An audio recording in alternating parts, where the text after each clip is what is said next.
Assalamualaikum warahmatullahi wabarakatuh. Hamdan wa syukran lillah, salatan wa salaman ala rasulillah, amma ba'd.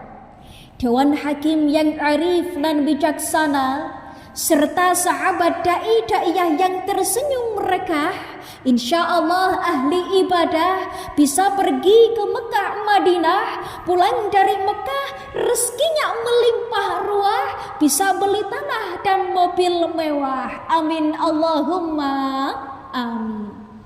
Sahabat da'i, arus globalisasi hadir begitu cepat membawa perubahan budaya, gaya hidup dan pola pikir yang masuk ke dalam kehidupan kita melalui sebuah perangkat kecil yang kita genggam setiap harinya yang bertitel gadget dan sosial media. Media sosial kini menjadi sarana berekspresi, namun tak jarang juga digunakan sebagai sarana menyebarkan hoaks, ujaran kebencian dan fitnah.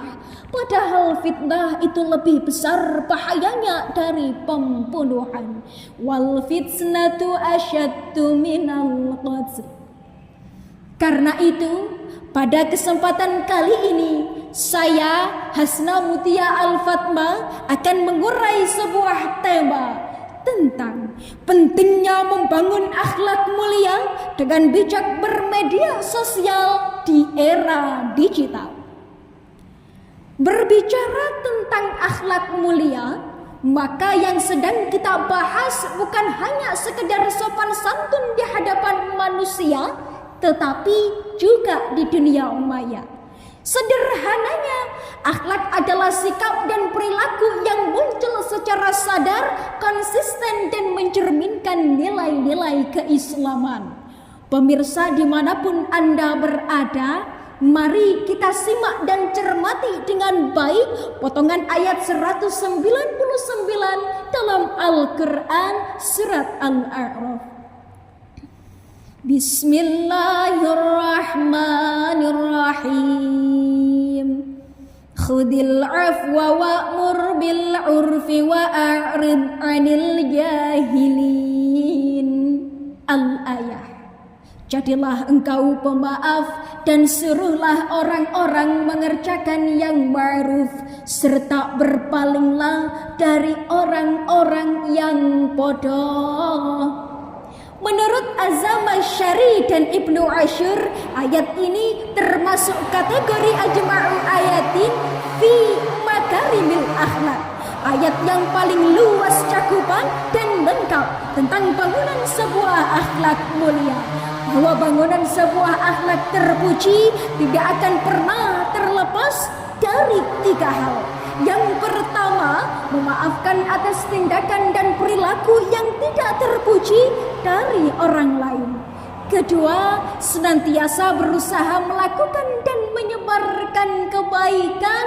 Dan yang ketiga, berpaling dari tindakan yang tidak patut. Ketiga prinsip tersebut menjadi pondasi utama dalam membangun akhlak mulia. Jika akhlak mulia terlepas dari seseorang, apa yang akan terjadi, saudaraku? Jawabannya ialah, saya ambil contoh.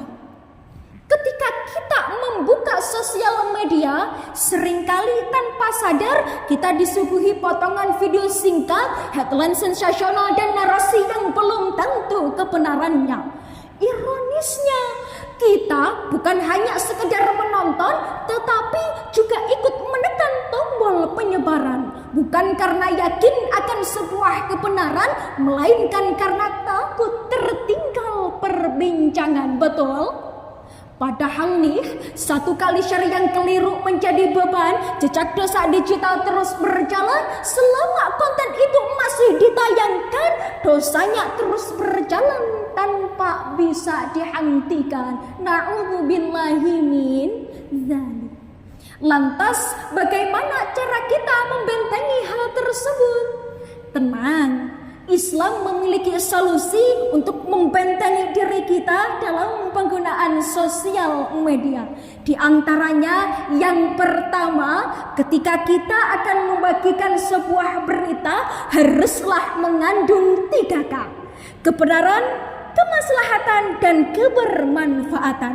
Jangan sampai kita tergesa-gesa mengunggah atau membagikan berita sebelum kita memastikan kebenaran dan kebermanfaatannya. Karena setiap yang kita unggah di media merupakan cerminan dari diri kita.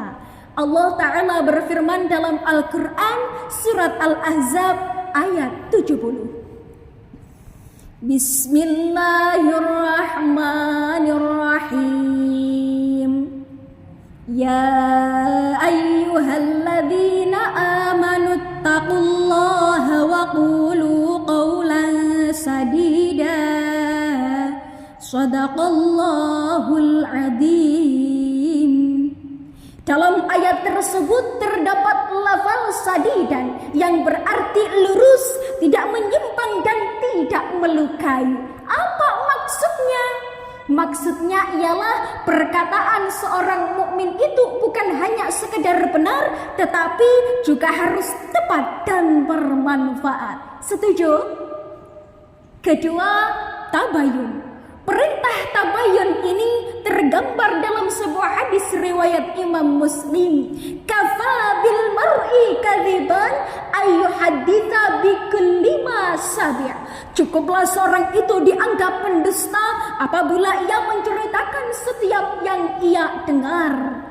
Hadis tersebut sejalan dengan firman Allah Quran surat Hujurat ayat 6 yang menjelaskan kepada kita bahwa setiap berita yang kita unggah haruslah diperiksa terlebih dahulu.